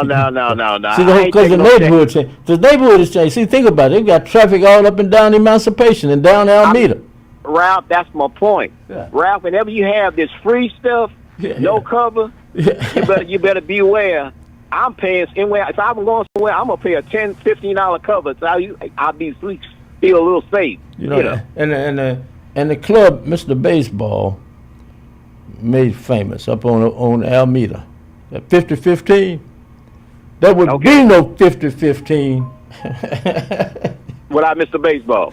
There wouldn't have been a 50-15 without Baseball brandishing his sucking of beverages ability. There would be no 50-15. That guy used to just drag me in there. He dragged me and Roland Ladden in there and I remember Coach Rice one time saying, "Man, baseball dragging y'all up in here. Baseball dragging y'all following baseball." And he say, "Well, here, get y'all a couple of beers on me and get out of here, Ralph. Go home. Get out of here. Don't let baseball keep you out all night." Yeah. So you remember things like that. I remember how serious Coach Rice was. I got you. But baseball is the man responsible. They say, "Hey man, I stopped by 50-15 here recently, and I went in there. They say, "Man, this place is unreal, ain't it?" You look around, but the youngsters don't know what you experienced, right? So you say, "Yeah, man, I just stopped by here to do what I did back in the past, just to watch a game for a moment." What about the looks in here, man? I say, "Oh man." Yeah, the ambiance. The ambiance. I say, they show more, but they don't have as much to show as the ones who didn't show it. He thought about that for a moment. He said, "What you mean by that?" I said, "They were covered up." Right. And they look better than what you're looking at right now, and you can see almost everything. Yep. I said, "That's the difference." Like you're saying, back then, it was more discreet, but now it's all wide open. Like, there's no mystery anymore. And the fact that what you've experienced lets you know that what you experienced, there's no comparison with what you're looking at right now. If you understand where I'm coming from. True. Yeah. So hey, man, I got to get these. Well, look here, yeah. Go ahead. Ralph. Okay, and 7, because I think it's going 7, Ralph, because I don't think either team is gonna do anything. They're gonna go home and they're gonna sell it in OKC on together. Now, provided they win the night, but if they don't, it's over. Okay, hey man, thank you. Appreciate your call, and you and your wife enjoy your voting. Okay, thank you. Yeah, we're on the way now, Ralph, and Cal Coffey, is he gonna vote or is he gonna stay away? He's going to vote. He was on his way to vote too. Thank you. Okay. All right, I got you. And on my Facebook page, I've been highlighting different people that played a role in my voting, my thinking of voting. And the one I just put out there, the last one, I change about every hour or so. The one I have out there now is Clifton Frederick Richardson, Sr. Clifton Frederick Richardson, Sr., the original owner and creator of the Houston Defender newspaper. When he passed, he started the paper in the 1930s, nearly 100 years ago. And they dealt with civil rights, entertainment, news concerning black people, sports. And when Mr. Richardson passed, Sr., he passed the newspaper, put in the hands of his son, Clifton Jr., and his brothers. And Clifton Jr. stayed with the business. The brothers got out of it. And then later, Sonny Messiah Giles, who owns the Houston Defender newspaper now, became the owner of the Houston Defender. But again, as I encourage people to vote, I throw names out from the past, and the name I have out there right now is Clifton Frederick Richardson, Sr., a man who encouraged people to vote, or get the right to vote. Caller, you're on. Well, before I get to basketball, did you know that my guy, President Trump, and Paris Seeley were both born in June 1946? They're the same age, Paris. I mean... No, I didn't know they were born. So Trump is a Gemini or a Cancer? What date is his birthday, you know? June 14th. He's a Gemini, which means he has, if he's Gemini, he's got 2 different personalities. And he's close enough to be a Cancer, which means he's really got 3 personalities. Well, you know your astrology, huh? Oh, I am, because I'm born on the sign change. So Okay. I'm born on the sign change so close that I really have 4. If you understand where I'm coming from. Yeah. But look, 4 different personalities. See, the personalities are the key to the whole, in my opinion, are the key to that thing, the personalities. And that explains a lot. I had never really looked at it, but that explains a lot about him. Yeah, but they're just born 4 days apart, Paris Seeley and my guy, President Trump, the same year, Paris. But look, if Paris and my guy, President Trump, met in a boxing match, I would take Paris. I wouldn't. Because Paris has a triple left hook, okay? Yeah, well, Paris would be better than anybody. But Trump, the ideal fight that I would have liked to see, if you're going to do that kind of deal, was Trump in his prime against Don King. Oh, We're talking about some talking and ticket selling. Can you imagine how many tickets would have been sold? Yeah, these celebrity boxing matches, man. Yeah. That would be. They used to have them at the PABA. They had those kind of fights back in the day. On Monday nights, the Reverend Martin would put various people, and he had Hispanics were involved also, but various people, politicians, singers, whatever, even athletes, were put in the ring against each other and fought 3 1-minute rounds. Sometimes they go a little bit, maybe 2 minutes. Right. with lace gloves and the whole deal. And guess what? They loved it. They loved doing it. Oh yeah, and people love to see that, and they'll get money. Yeah. But moving on to basketball, you've been around sports a long time. how do you know, and I know it might not be fair to measure someone's heart, but the Cleveland Cavaliers, after he told them to take a timeout and they didn't, yesterday they mailed it in, Ralph. See the final score. They threw out the flag. Yeah, I mean, how do you know when somebody gives up, Ralph? When you see that type of situation, I don't think the owner thought. Think about it now.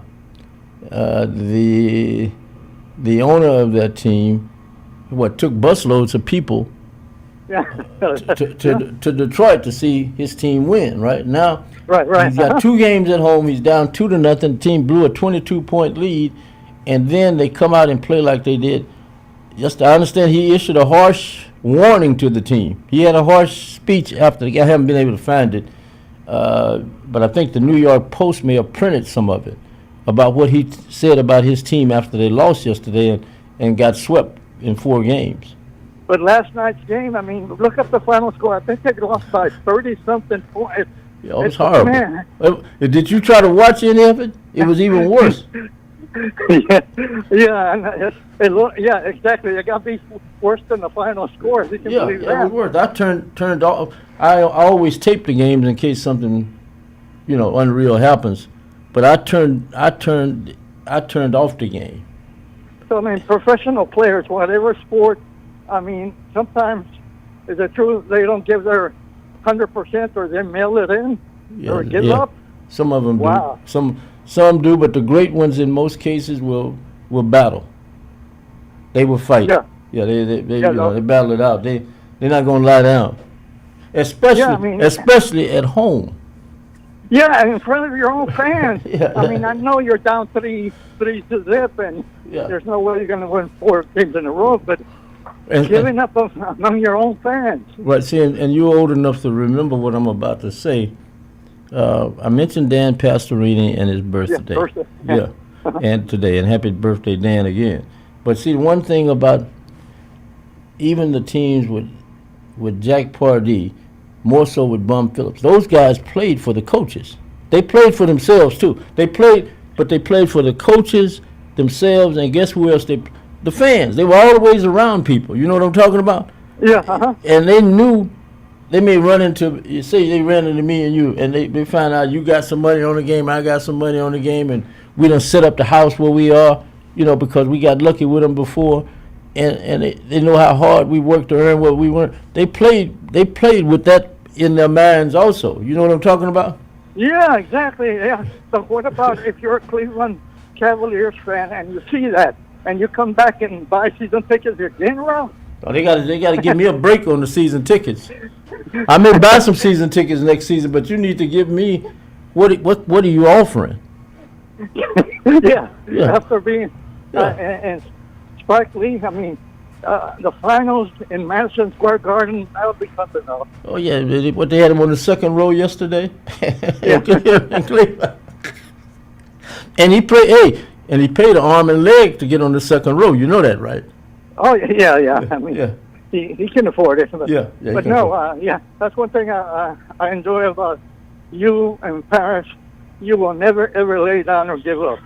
No, we never have. Cavaliers, man, it bothers me to see that professional people that are getting paid millions just saying, okay, it's time for vacation. Let's mail it in. And so you can identify with things like, even you never give up and you never had the monies that these people have had. And I've always told a story about even when I started at the light company, and they had me on the back of this damn truck, hot as hell. I'm the only black guy on the back of this truck. I'm 18 years old, just turned 18, and I'm trying to figure out how can I get a truck and be like this white guy, this white boy, who's he's like over the truck. He's over the guys on the truck. There are 4 of us on the truck with him, and he's the white guy. He's making all the calls with the other 3 white guys and me. So I see this older guy who cleans up the trucks, and I'm sitting around talking to him and he gasses the trucks up, and he noticed. He said, something seems to be bothering you, and I said, yeah, I'm trying to figure out how can I get a truck I just started. I've been there 2 weeks. How can I get a truck? He said, come to work. Don't miss any days. Show up for work. Outwork them. Come to work. A lot of people say that doesn't work. Come to work every day. Never be sick, and you'll get you a truck. He said, the man over the thing is a fair man. And you know, you're young and say, well, he's white. He's going to look out for the white boys. He said, if you show up for work, that man's going to look out for you. And guess what happened? I didn't miss Texas Mike. I didn't miss a damn nothing. I know you 5 or 6 months I had it, and they were all wondering how did this blank get a truck? I didn't miss any days. Showed up on time. So I relate that back to what happens now. You know, so we'll see what happens. I wonder what I mean. Every city has a sports talk show. Guess what they're? I mean, you can imagine what they're saying in Cleveland. The callers and the host. They want to run everybody away, including some want to run the owner off. Have a good one, Rob. Take care. Okay, thank you. So I want to run the owner off. Let's see if we can get another one in here. And caller, you're on. Hello. Yes, sir. How's it going? Oh, I'm feeling good, Larry. I hope you are too. Yes, sir. It's a pretty mild day today. Hey, man, who got the record for no hitters? What? Nolan Ryan, if I'm correct. 7, if I'm correct. Yeah, you're right. Yeah. Nolan Ryan, Jim Stanley Kostak. Yeah. I mean, it's not that hard to beat.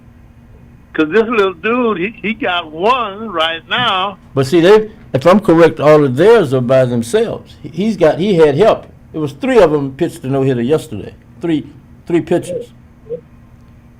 Okay, so in other words, what you're saying is Nolan Ryan played the whole game and no-hitter the whole game with him pitching. Right. Yeah, you got a number of guys who've done it that way, but you've had enough. The Astros had 4 pitchers one time to pitch a no-hitter, if I'm correct, up in New York, if I'm correct. So it's been done before, but not just by the Astros, by other teams where you had more than one guy to combine and they pitch a no-hitter in Major League Baseball. Yeah, because it done changed things now. Right. So I don't know how they average it up to who gets the game nowadays, because they always switching. Well, the pitcher, when he left, he had the lead, and he pitched 6 innings. He got the win. The starting pitcher got the win. Yeah, but see, even you had an Astro. That one of the amazing stories about the Astros, a sad story. Don Wilson pitched 2 no-hitters for the Astros. In one no-hitter, he ended the game in the Dome in a battle with Hank Aaron. And guess what? They fought. He needed to get the no-hitter. He had to get Hank out, if my memory serves me right. And he used to do like J.R. did. He was before J.R. When he got real tense and fired up, he would kind of pull on his cap. Yeah. And he let a ball go and got it past Hank and got a no-hitter. I can still hear the people hollering and screaming in the Astrodome when Don Wilson got this no-hitter by striking out Hank. But the other thing is, he pitched 2 no-hitters, so he's got another no-hitter going, which would have been his 3rd one. He had not allowed a hit, and the manager decides to take him out and put a relief pitcher in. Guess what happened? That cut his no-hitter. And no, not only that, they lost the game. The guy gave an error was made, and they ended up losing the game because the manager decided to take Don Wilson out of the game instead of letting him stay in. At least let him stay in until he gave up 1 hit. You know what I'm talking about? Right, until he gave a reason to come out. Right, but he wanted to overmanage, and he did just that. That's how these players get mad with these coaches. Right. And I never will forget Don Wilson. I knew him, so, off the record, you with him, and he said, I know you want to know, this was off the record conversation. He said, I know you want to really know how I felt when the man took me out of the game. I say, I already understand. You don't have to. I say, I'm not going to get on the radio and talk about you, or what you may have said or thought. He said, but you know how I felt, right? I said, yeah, I know how you felt. You wanted to, you probably cursed him out later on. I don't know. I said, but I know you were angry. He said, I was more than angry. He said, I was fighting angry of him taking me out of that game. Yeah, man, he messed up his stats, everything. And he had three no-hitters if he got through it. 3? Yeah. Okay, so Verlander got 3. Yeah. So I don't see Wilson on here. Go back to the 60s. Oh, maybe they didn't go back far enough. Yeah, you got, what about Mike Scott? You see a no-hitter with him on there? No, I don't see that either. Mike Scott pitched a no-hitter for the Astros also. If I'm And correct. well, how many you supposed to have? About 3? Because Nolan Ryan is 7, Sandy Koufax is 4. No, they're not. And Okay. everybody else is I 3. was thinking about the Astro list. Okay, let me see. Okay. Astro no-hitters. Yeah, I didn't pull it up that way. Oh, okay. Yeah, I just pulled it up for who had the best Right. in the whole league. Yeah. But yeah, you're talking about. The Okay, here we basketball. go. The Astros have thrown 18 no-hitters in the history of the franchise. Oh, their team. 18 no-hitters have been thrown. Yesterday you had three pitchers to pitch one. But they've had 18 no-hitters. And then you had a no-hitter in 2022 where you had 4 Astro pitchers to combine for a no-hitter.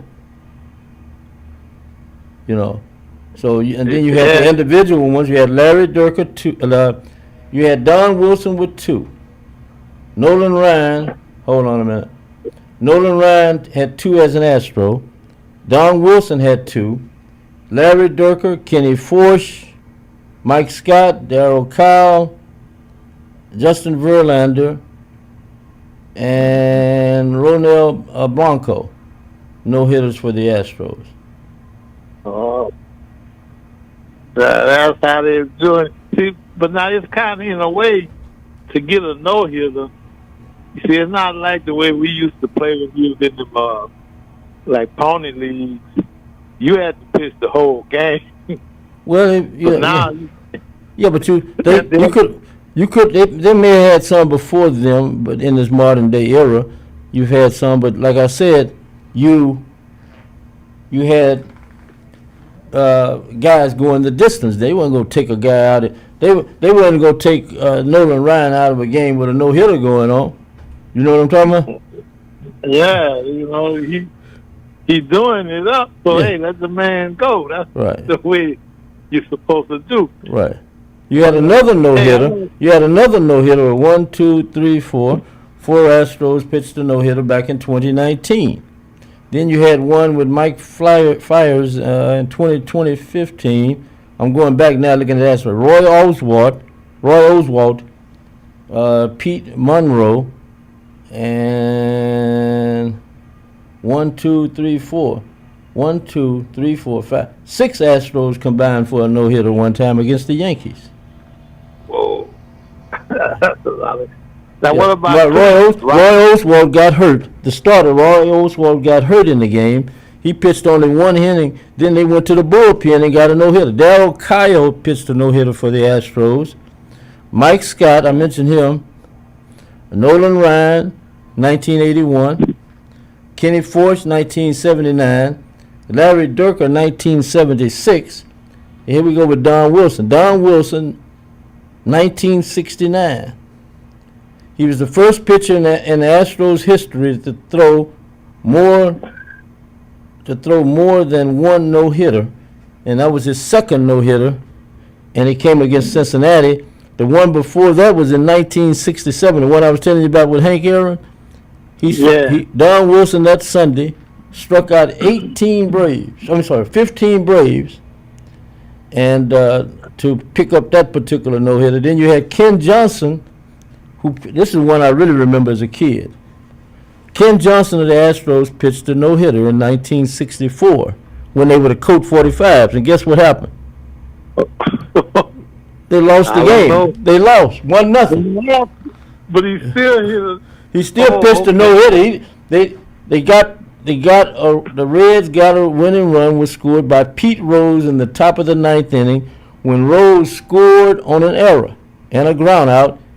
2 errors were made by the Colt 45s and a ground out, and Pete Rose scored the only run of the game, and Cincinnati beat the Colt 45s 1-0 with a no-hitter by Ken Johnson for the Astros, and a loss. Oh, man, that was a good game to watch. I wish I could have saw that. Yeah, okay. So let me ask you this then. So, like, since they're combining people now with no-hitters, so all of their names get recognized? Or? Yes, all of the names are recognized and they're all in the same picture. Photo. Okay. Yeah, they all recognized, yeah. Yeah. So now I heard you talking about the basketball players, the old basketball players. So I'm looking at it this way. You see, people like Shaq, he old. Charles Barkley, they old. Could they play with these guys? What, these guys playing right now? Yeah. Now, Shaq would beat the devil out of them people. I'd like, I mean, now this kind of game could happen if they would agree. Yeah, but people they too old. They're too. I'm talking about in their prime. You put Shaq and Elijah Wan in that group, Calvin Murphy and all them people, and let them play these people now. Yeah, with these kind of rules. Yeah, see, they could beat them with the old rules, because right now they're playing baby style. Yeah, but I'm saying you put what's his name, Tracy McGrady. We go just by. Put Tracy McGrady and the Rockets and Otis Thorpe and Floyd and all that group, and let them play with these rules today. It would be illegal. Yeah. Robert Reed and all them kind of people, Rodney McCray, even Mario Elliott and all them kind of people playing with these rules. You see now these people still here, and they physically well. In most cases. No, but they're too old. You're in the 60s, your 50s and 60s, and you can't. That's why I say you got to give the age thing its props. But yeah, but if they're willing to form a team and say, hey, we want to play the best team in the NBA because we the old NBA, but we want to show y'all what time it is. Yeah, they're gonna get showed back to the bench. They can't run with them. They can't run. They gotta run. You gotta jump. People like Michael Jordan ain't gotta run. Just give him the ball. If he got that you talking about a nearly 60-year-old Michael Jordan compared to a Michael Jordan in his 20s or 30s. I'm telling you, some of these guys can handle it. And I'm telling you, if they did do that, I'd like to find you. Don't you hide from me. Come find me. I'm going to go find me some money to take your money. I would like to see them form a team to prove to these little young bucks that they ain't about all that. Man, Mike.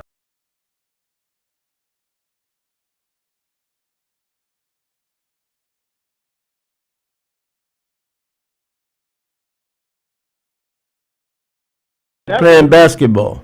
He's not trying to jump. He's not trying to grab a rebound.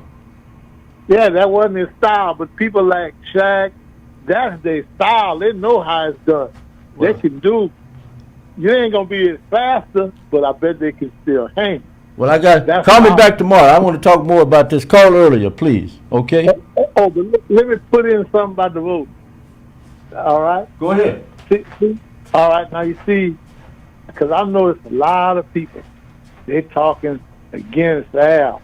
But what they're not looking at, see, people like Menifee is an Abbott boy, because you see what Abbott and Trump going to do with him, like if he do win, he get up there, they going to want to give him a $500,000 under the table cut to vote their way.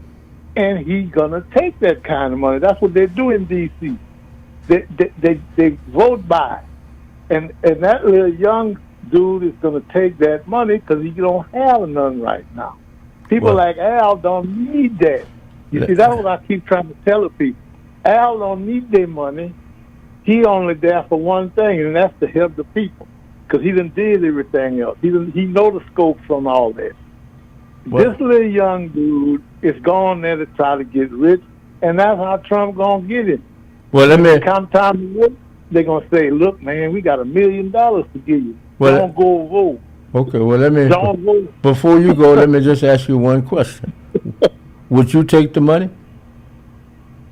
Well, hey, man, any broke man gonna take that Well, money. I'll see you later. And Bye. Bye. They're gonna tell you this. Your voters not gonna know because they're gonna just figure. Would you believe that too? Would you believe that also and take the money? Hey, well, I know that. I'm talking about you now. I'm not. I say, would you do that? Oh, you spitting on me. But if I'm up there, if I'm in the position and they vote Biden, hey, I'm gonna do like the rest. Give me some millions too, because that's how they get it. Bye. I'll see you later. Call me back tomorrow. Thank you. Let me we got two of you trying to get in there before Don Sam. Caller, you're on. Hey man, why have you got to wait so long to get on the phone, man? Every line been up. Every line been lit up here today. You late? I ain't never late, man. I'm always on time. Okay, champ. You late picking up the butt. You late picking up the butt. Okay, champ. Whatever you say, champ. Okay, champ. Sir. I see. We'll see you when the bell rings, champ. But go ahead, keep talking. Yeah, when the bell rings, you know I'm coming out swinging. Go ahead. What's going on, man? Talk to me. No, you talk. Go ahead. You got a comment. You got two people holding. I'm gonna get you in though. Go ahead. Comment on what? I don't know what you're talking about. Whatever you want to talk about. NBA, the Astros, whatever y'all want to talk about. We've been talking about voting, whatever. Voting. Yeah, why not? Oh, voting. I thought you said voting. No, voting. Yeah. Oh, yes, sir. Yes, sir. I did cast my vote. Yes, I did. Unfortunately, I couldn't vote for Al Green because I'm not in his district. Okay. But I do want to say one thing. You got to. I guess I better not do it the way I was going to do it. But you had to call in all the time talking about my guy, President Trump and King Trump and all this shit, right? Yeah. And then when Al Green gets on there, I told him his first thing he was going to do was impeach Trump. The first thing he was going to do. And that particular caller got on, didn't say one word about this guy, King Trump, my guy this, my guy that. But when Al Green was on there, he told him what the first thing he was going to do. Well, maybe he respected that. Bagged up like a crawfish. Okay. Now he wants to get back on the radio. First thing coming out of his mouth is my guy and King Trump. When you got Al Green on there, who said what he gonna do to his guy, his king, he backed up like a crawfish. Well, whatever. Go ahead. You got another one? Yeah. Give me another one. Another one. Give me another. Cleveland. Yeah. What about? Nobody's gonna beat New York. New York's gonna win the championship. You think New York will win the championship? Okay. Yeah. New York's gonna win it. Why is that? Because of Brunson and he got to have his teammates. They got a hell of a team around Brunson. Oh yeah, them boys shooting lights out. They got the confidence. They're going through the East, and they wasn't the number one team in. And they can. I think they were number. If I'm not mistaken, number 3. Was it number 3? I know one thing. They play number 2 or 3. They play a good all-around game, also. Yeah. I mean, and they shooting lights out, man. They're beating everybody by over double-digit points when they're winning. So, I mean, I can't see anybody beating the Knicks. Okay. Knicks gonna, and I want San Antonio to win it. Yeah. The only thing about it, I don't think the Knicks will sweep because of the rust. Have to, sitting out, waiting for the opponent to find out who their opponent is. Right. So I don't. But you never know. They came from 22 down to beat Cleveland in the first game. So you never know. But I'm putting my money with Spike Lee and the boy. And Walt Frazier. Clyde. Yeah, okay. Going with Clyde. And remember Dick Barnett had that jump. Wasn't Dick Barnett from HBCU? Yeah, he's from Tennessee State. He became Dr. Dick Barnett. He became a doctor. Yeah. He had that jumper where he kicked his legs up. That's why yeah. You should have seen him in his younger days how he kicked. He really kicked back then. Earl Monroe used to kick too now. Don't think that Earl didn't kick either. Well, Earl was a little flashy. Earl was a little flashy with it. He had a smooth jump shot, and he was a little. He handled the ball, you know, but he was definitely a key player in the championship. And then you had the big man Willis Reed in the middle, Right. along with Bill Bradley and Dave DeBuscher, Right. shooting from the outside. So. Yeah, I remember that team. But when those Knicks made up with the Dream Team Elijah, I know where you calling from, the Team Elijah Dream Shake Studios. Yeah, that's where you calling from. Yeah. So, but believe it or not, the Rockets beat that Knicks team in a playoff game. Yes, sir. They beat them in the championship, sir. In a playoff. No, I'm talking about the Knicks team with Bill Bradley and that group. Walt Frazier them. It was an opening series. Yeah, it was an opening series of a 3-game series, if I'm correct then. And the second game was played here in Houston, and the Rockets won over at Hart-Fines Pavilion. Oh, yeah. The Rockets had, they didn't have Elvin Hayes with them on their team, did they? I think Elvin was gone, but they may have had Moses at that time. Moses has been pretty young. Yeah, he was. Go look. I'll try to have that tomorrow. But the Rockets won. Rockets won a game. Rockets beat the Knicks in a playoff game in Hart-Fines Pavilion one Saturday afternoon. Here in Houston. Oh wow. Yeah, back in the day. Man, you educated me there, Ralph Cooper. Oh, you'd have loved the game too. You'd have loved the game. It was Rudy T, Calvin, Mike Newland. They were, if I'm correct, were all part of that team. Yeah. Okay. Let me get these last two, and thank you. I'll catch you later. Thank you. Hey, don't forget, Ralph. You got to sign up to get on the tour next year, because I'm running that tour for the bum of the month. So you got to get you on the tour. In the Sam Andrews Black Fantasy Football League, you want to put me on the tour? Again. No, you're on the tour already. You want to put me back, keep me on the tour. That's what you want to do. You got to renew your tourism card. I'll see you later, man. Champ, I'll see you by the tour. And caller, you're on. Go ahead. Hey, Ralph. Yeah. Why do you think the league won't finalize that deal with Kwanzaa Jones? I don't know. Why do you think that? Wait a minute. Now, which deal? You know Kwanzaa Jones. She's a black lady trying to buy MLB team. Yeah, right. I thought the deal was final. They haven't finalized that yet. No, I haven't heard any final decision on it. Okay. At all. Okay, I'm gonna go check on that. Yeah, but I knew what you're talking about. I thought it was final. Pending. Yeah, I thought it was final. Yeah, So you don't know if it is final or not. No, I thought it was final, but you're indicating that it's not. But what I heard, it was not. Right. Well, I kind of checked in the last few days. Yes. And it still wasn't final. Right. The league hadn't approved it. Right. But I was told that I thought it was final. I thought it had been approved, and I was trying to see right quick if they had anything else on it, and I don't see anything right now. So I'll try to find out a little bit more. We can talk about it more tomorrow, though. All right, I'll be listening to you. And I just found out I didn't know she was married to Jose Feliciano. Yeah, is that him or his son? Did you know that? I know she was married to Jose Feliciano. I'm saying, is that him or his son? That's him. Well, one thing but she had her own money also, from what I was told. Oh yeah, she had her own money too. Yeah, that's correct. Yeah. So hold on a minute. Let me just do one more thing right quick. I think I got enough before Don Sam's come in here. Let me just see if anything pops up in here. And they say, okay, this is the last thing I see.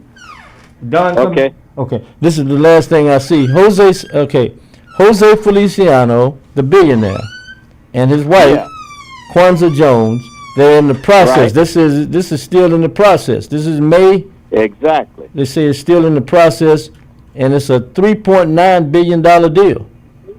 Exactly. Yeah. So, but I guess it hasn't been. I thought it was final though, but this is saying it's not. The league is dragging their feet. Yeah. Yeah.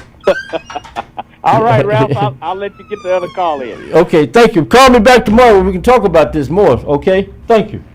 All right. Thank you. Will do. Okay. Let's try another. Caller, you're on. Ralph, Yes. before I get to You got to make it. and the New York Knicks, Yes. you left us lingering and languishing when you was talking about that you came in on time on the job, all them months didn't miss, but did you become a truck driver after that? No, I left. I became what what I wanted to do when when I left Worthing. I went to the light company.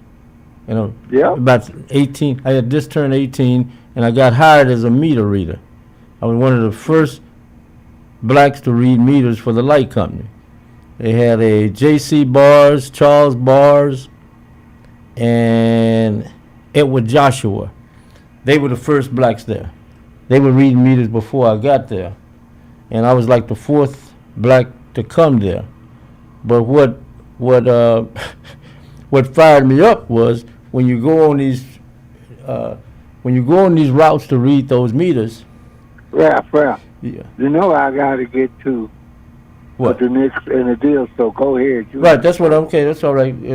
But my point was, I was disgusted because I had to ride on the back. I was riding on the back of this damn truck, International Scout truck.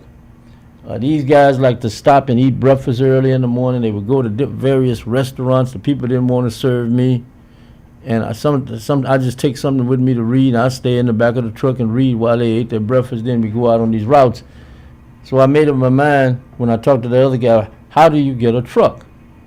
And he showed me how to get a truck. And like I said, I wasn't the first black guy to get a truck. J.C. Bars, I think, beat me out, and maybe Edward Joshua or Charles Bars, one of them, or maybe all of them. But I ended up with a truck shortly after about 5 months there. And I had one until I left there, and they paid real good money. And the boss was the black guy told me that the white boss was a fair man. I was there when Dr. King got killed. I told the man I was going to take some vacation days to go see Dr. King. He said, no, you're not. He said, don't worry, you will be paid.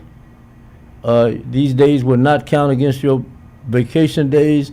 And do you need some extra money? Yeah, you was good. That's what the white man, yeah. You was a good employee. They knew I didn't miss no days.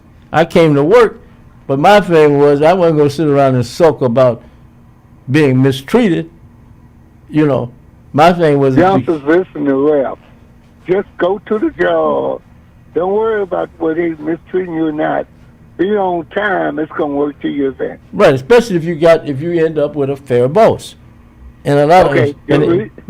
I know it's a show. I'm going to cut the show. Yeah, go ahead. But the reason why Trump chose Paxton over Cronin, who is a perfect conservative, is because Paxton is most like Trump. Birds of a feather stick together, because he wants a person that don't mind breaking the law. And that's why he chose him. People believe me. And on New York Knicks, they destined to be the world champions again. And I predict that the song that's going to be played at that championship winning will be Jay-Z and Alicia Keys' song, New York. You know what I'm saying? That song, popular New York song. Yeah. So I got it in, Ralph. Well, thank you. I appreciate it. And I love you, my brother. You keep on doing what you're doing. And drink a cold one for me. Thank you. Okay? I'm doing it now. We'll drink a cold one for Al Green. The fact that he was running and going door to door yesterday campaigning. Okay? So thank you. I already voted for him. I know you have. That's my man. I work with him. I'm cool with him. Thank you very much. I heard you yesterday. Thank you. All right, my brother. The Morning Magazine is the show that has Houston